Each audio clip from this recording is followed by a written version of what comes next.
សាធារណជននិងអ្នកសារព័ត៌មានទាំងអស់ជាទីរាប់អាននាងខ្ញុំសូមអនុញ្ញាតធ្វើការជម្រាបជូននៅថ្ងៃទី8ខែធ្នូឆ្នាំ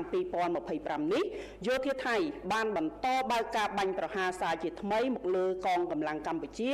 នៅគ្រប់ទិសនៅក្នុងយុទ្ធភូមិភាគទី4ចាប់ពីវេលាប្រមាណម៉ោង5:04 នាទីព្រឹកការបើកការបាញ់ប្រហារនេះធ្វើឡើងក្នុងតំបន់អានសេះនៅប្រាសាទតាបន់ធំនៅប្រាសាទព្រះវិហារនៅ5មករានៅចំការជែកនៅមុំ3នៅភ្នំខ្មោចនិងគោល8នៅប្រាសាទតាក្របីនិងប្រាសាទខ្នា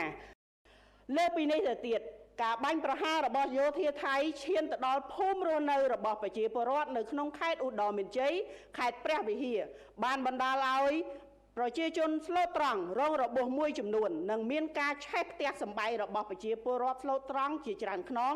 និងធ្វើឲ្យប្រជាជនក្មេងចាស់ប្រុសស្រីត្រូវបង្ខំចិត្តជម្លៀសទៅទីតាំងសុវត្ថិភាពបណ្ដោះអាសន្នភ្លាម